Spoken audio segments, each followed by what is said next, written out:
সংসদ উত্তপ্ত করে জুলাই জাতীয় সনদ, গণভোট, সংবিধান সংস্কার ইস্যুগুলো কি রাজপথ উত্তপ্ত করতে যাচ্ছে? এই প্রশ্ন গতকাল আমাদের কারো কারো মনে হাজির হতেই পারে। কারণ বিরোধী দলীয় নেতা ডক্টর শফিকুর রহমান সংসদ থেকে ওয়াকআউটের পর এক ধরনের ইঙ্গিত করেছেন তারা জনগণের কাছে যাওয়া ছাড়া উপায় নেই, মানে তারা রাজপথে যেতে পারেন। যাই হোক, এই প্রশ্নের জবাব তোলা থাকুক, কিন্তু যে ডিবেটটা জমে উঠেছে সেটার আদি পাপ কোথায়?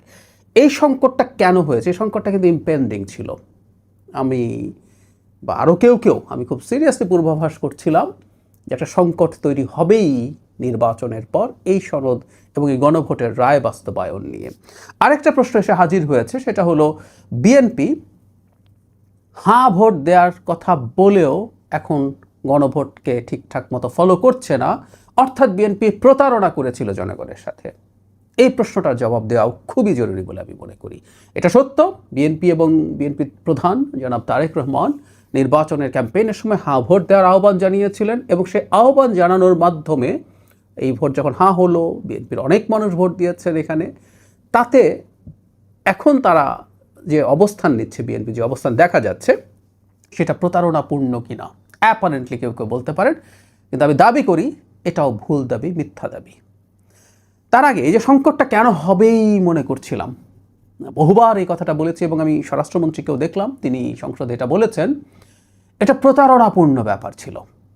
মূল সংকটটা হচ্ছে অত্যন্ত নিচু মানের একটা চালাকি করা হয়েছে এই গণভোটের ব্যালটে, গণভোট কিভাবে হবে সেটা নিয়ে, এবং এই চালাকির ফল আজকে এগুলো হচ্ছে।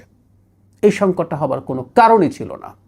ঘাড় ধরে কাউকে নিজের কোনো আইডিয়া চাপিয়ে দেওয়ার চেষ্টা থেকে এই ঘটনা ঘটেছে। আমি আপনাদের দৃষ্টি আকর্ষণ করছি গণভোটের ব্যালট নিয়ে। আমি ক খ গ ঘ আপনারা দেখেছেন, আমি গটা একটু পড়ি, ঘটা একটু পড়ি, ক খতে আমি পরে আসছি। গতে বলা হচ্ছে, সংসদে নারী প্রতিনিধি বৃদ্ধি, বিরোধী দল হইতে ডেপুটি স্পিকার ও সংসদীয় কমিটির সভাপতি নির্বাচন, মৌলিক অধিকার, বিচার বিভাগের স্বাধীনতা, স্থানীয় সরকার, প্রধানমন্ত্রীর মেয়াদ, রাষ্ট্রপতির ক্ষমতা সহ তফসিলে বর্ণিত যে 30টি বিষয়ে জুলাই জাতীয় সনদে ঐক্যমত্য হইয়াছে, সেগুলো বাস্তবায়নে আগামী জাতীয় সংসদ নির্বাচনে বিজয়ী রাজনৈতিক দলগুলো বাধ্য থাকিবে। ঘতে বলা হচ্ছে, জুলাই জাতীয় সনদে বর্ণিত অপরাপর সংস্কার রাজনৈতিক দলগুলোর প্রতিশ্রুতি অনুসারে বাস্তবায়ন করা হইবে। আচ্ছা, এই দুইটা অপশন যদি গণভোটে থাকতো কি সমস্যা ছিল? কোনো সমস্যা ছিল না। তাতে যার যেখানে যেটা ঘতে যেটা আছে, এই 30টা বিষয়, তার মানে 30টা বিষয়ে বিএনপি সহ সবাই একমত হয়েছে, এগুলো সবাই করবেন, বাকিগুলো তার ইশতেহার মতো বা প্রতিশ্রুতি মতো হয়ে যাবে। জামাত যদি ক্ষমতায় যেতে তারা তাদেরটা করবে, এনসিপি জিতলে তাদেরটা করবে, তাদের জোট যদি যেতে তাই করবে, বিএনপি জিতলে বিএনপি যা মনে করে সেটা করবে। গ আর ঘ শুধু এই দুইটা অপশন গণভোটে থাকলেই হতো। কিন্তু এখানে একটা বাজে চালাকি করা হয়েছে, নোংরা চালাকি করা হয়েছিল। সেটা হচ্ছে, কতে নির্বাচনী তত্ত্বাবধায়ক সরকার, নির্বাচন কমিশন এবং অন্যান্য সাংবিধানিক প্রতিষ্ঠান জুলাই সনদে বর্ণিত প্রক্রিয়ার আলোকে গঠন করা হইবে। খ, জাতীয় সংসদ হইবে 2 কক্ষ বিশিষ্ট, এবং এখানে ওই যে প্রপোর্শনাল রিপ্রেজেন্টেশনের কথা আছে সেটা বলে ফেলা হচ্ছে, এবং সংবিধান সংশোধন করতে হলে যে উচ্চকক্ষের সংখ্যাগরিষ্ঠ সদস্যের অনুমোদন প্রয়োজন হবে। ক আর খতে আসলে আনা হয়েছে এমন ইস্যুগুলোতে যেগুলোতে বিএনপির নোট অফ ডিসেন্ট আছে। যেমন তত্ত্বাবধায়ক সরকারে বিএনপির নোট অফ ডিসেন্ট নেই, মানে থাকবে না তা বলছে না, তত্ত্বাবধায়ক সরকার থাকবে, গঠন প্রক্রিয়ার কোনো একটা জায়গায় পরের দিকে এসে বিএনপির নোট অফ ডিসেন্ট আছে, এবং কমিশনগুলোর মধ্যে নির্বাচন কমিশনে বিএনপির সর্বসম্মত ঐক্যমত্য আছে, কিন্তু অন্য কমিশনের ব্যাপারে নোট অফ ডিসেন্ট আছে। আর উচ্চকক্ষ বিএনপি চায়, কিন্তু পিআর ভোটের প্রপোর্শনাল রিপ্রেজেন্টেশন অনুযায়ী চায় না। এগুলোতে বিএনপির অবস্থান নিয়ে যে কেউ সমালোচনা করতে পারেন, সমালোচনার জায়গা আছে, সমালোচনা হয়েছেও, কিন্তু বিএনপির অবস্থানগুলো ছিল এবং তার পরিষ্কার নোট অফ ডিসেন্ট আছে। তাই যদি হয়ে থাকে, জুলাই জাতীয় সনদের কথা এখানে ক আর খতে উল্লেখ আছে, সেগুলোতে বিএনপির নোট অফ ডিসেন্টও ছিল। চালাকি করে এ দুটোকে ক আর খতে নিয়ে নেওয়া হলো, যাতে ঘাট ধরে বিএনপির ওপরে এই দুটো চাপিয়ে দেওয়া যায়। আমি আবারও বলছি, ঘাট ধরে যেন চাপিয়ে দেওয়া যায়, এই জন্য ক আর খতে এগুলো নিয়ে দেওয়া হলো। তাহলে আমি আবারও বলি, ঘতে বললেই হতো, গ আর ঘ দুটো থাকলেই হতো।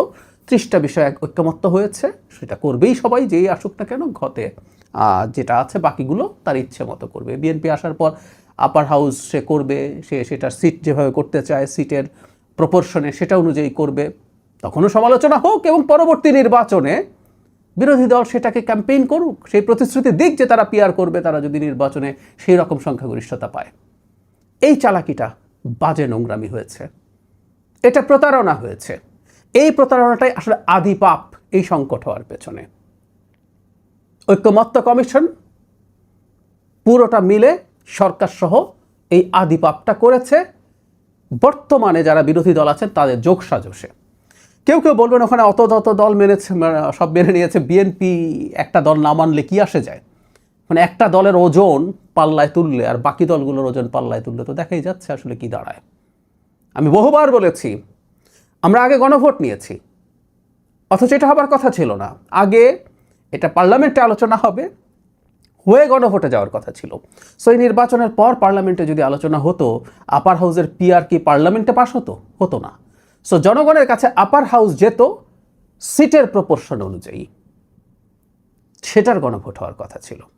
আচ্ছা, এখানে আরেকটা কথা বলা হয়, বিএনপি নিজেই গণভোটের কথা তুলেছে। আমি সংসদে দেখলাম খুব চমৎকার জবাব দিয়েছেন জনাব সালাউদ্দিন আহমেদ, স্বরাষ্ট্রমন্ত্রী। তিনি স্পষ্টভাবে বলছেন যে হ্যাঁ, তিনি গণভোটের কথা বলেছেন, কিন্তু সেটা ছিল জুলাই জাতীয় সনদ জনগণ অনুমোদন করে কি করে না সেটা নিয়ে। তো জুলাই জাতীয় সনদ অ্যাজ এ হোল, ইভেন এটাও যদি গণভোটে আসতো, যেটা আমরা মানি, তাহলে নোট অফ ডিসেন্ট সহ এটা হতো।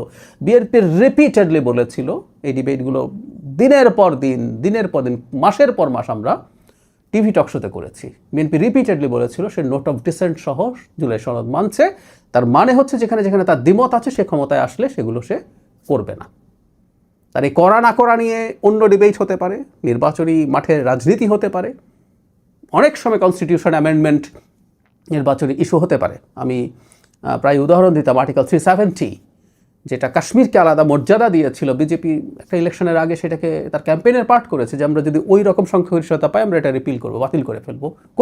করে কাশ্মীরের স্পেশাল মর্যাদা তুলে দিয়েছে। ঠিক একইভাবে তারা কি করতে চায় সেগুলো ইস্যু হতে পারতো, করে তারা পরবর্তী নির্বাচনে জনগণ যেহেতু এইসব সংস্কারের জন্য বসেই আছে সেটা তারা করলেই হতো, সমস্যা ছিল না। কিন্তু করলো কি, সবাই মিলে, কমিশন এবং এই জামাত এনসিপির চিন্তা সব মিলে এই প্রতারণাপূর্ণ চালাকিটা করা হয়েছে। এটাই আদিপাপ, এটাই সব সংকটের গোড়া। সুতরাং এই সংকটের গোড়াটাকে চিন্তা করেই এখনকার পরিস্থিতি বিবেচনা করতে হবে। এখন প্রশ্ন হচ্ছে, বিএনপিকে প্রতারণা করলো? বিএনপি তো হাঁ ভোট দিতে বলেছিল। ইয়াস, প্রধানমন্ত্রী তৎকালীন, তিনি বিএনপি প্রধান ছিলেন শুধু, তিনিও বলেছেন। আচ্ছা, এখন এই যে গণভোটের ব্যালটটা আসলো, বিএনপি কি তাহলে না ভোট দিতে বলবে? আমরা খেয়াল করি, ওপরে তত্ত্বাবধায়ক সরকার এবং কমিশনগুলো আর আপার হাউস, 3টা ইস্যু আছে, আর গতে আছে 30টা ইস্যু। 30টা ইস্যুতে বিএনপি একমত হয়েছে।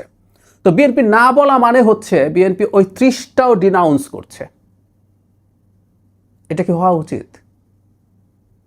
বিএনপি হ্যাঁ বলেছে, সে 30টাকে তো ওন করে, বাকি যে দুটো কর খ আছে সেটার ব্যাপারে বিএনপির মোরাল স্ট্রেংথ আছে, কারণ সে শত সমালোচনার পরও কর খতে তার অবস্থান থেকে সরে আসেনি। আমি আবারও বলছি, কর খতে বেশ কিছু জায়গায় বিএনপির বিরুদ্ধে যৌক্তিক সমালোচনা আছে, সেই সমালোচনা করা যায়, ভ্যালিড গ্রাউন্ড আছে। আমি এটা এখনও বলছি, সরকারের অংশ হয়েও বলছি। কিন্তু বিএনপি এই জায়গায় সৎ ছিল। কোনোদিনও বিএনপি বলেনি যে সে এটা করতে চায়। সুতরাং সে হায়ের কথা বলেছে, সে 30টাকে ওন করে এবং কর ক্ষয়ের ব্যাপারে তার অবস্থান আছে, সে সেই কথাগুলোই এখন বলার চেষ্টা করবে।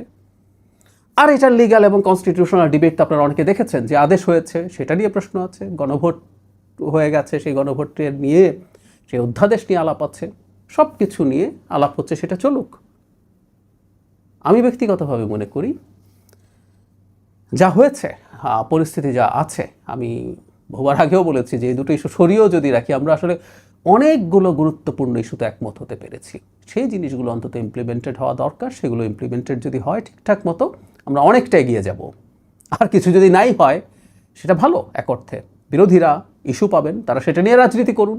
আগামী নির্বাচনে অন্যান্য অনেক ইস্যুর সাথে এটাকেও তারা ইস্যুতে পরিণত করুন। জনগণের কাছে যান এবং জনগণের কাছে গিয়ে আগামী নির্বাচনে বিএনপিকে পরাজিত করুন। আপনারা ক্ষমতায় আসুন, ভালো তো, এতে সমস্যার কিছু নাই। একটা গণতান্ত্রিক ব্যবস্থা, একটা গণতান্ত্রিক রাজনীতি এভাবেই চলে। এর মধ্যে শয়তানি, এর মধ্যে প্রতারণা করা উচিত না, অন্যায়। কেউ তার সুনামের, কেউ তার চিন্তার, কেউ তার মানুষের সামনে যেভাবে সে প্রজেক্টেড হচ্ছে সেটার ঝুঁকি নিয়ে যদি কোনো অবস্থান নেয়, সেটার মধ্যেও সততা আছে। কিন্তু এই যে ট্রিক করা, যেহেতু একটা নির্বাচন সামনে আছে, বিএনপি এখন নির্বাচন সামনে রেখে খুব বেশি উচ্চবাচ্য করবে না, এটা মনে করে আমি ঘাট ধরে মিথ্যা এবং প্রতারণাপূর্ণভাবে কিছু চাপিয়ে দেব, ওটা ভালো কিছু ছিল না। এটাই মূল সংকট। আমি আশা করি আমাদের বিরোধী রাজনৈতিক দলগুলো ব্যাপারগুলো বুঝতে পারবেন। অবশ্যই আশা করে খুব বেশি লাভ নেই, তারা পণ করেছেন, তারা বুঝবেন না, কিন্তু জনগণ যেন এই ব্যাপারটা বোঝেন, আমি এইটুকু এক্সপেক্ট অন্তত করি। প্রতারণা কারা করেছেন, কারা প্রতারণাপূর্ণ গণভোটের পক্ষে খুবই সিরিয়াস অ্যাটিটিউড দেখাচ্ছেন, সেটা কেন দেখাচ্ছেন, এগুলো তাদের কাছে স্পষ্ট বলে আমি আশা করি।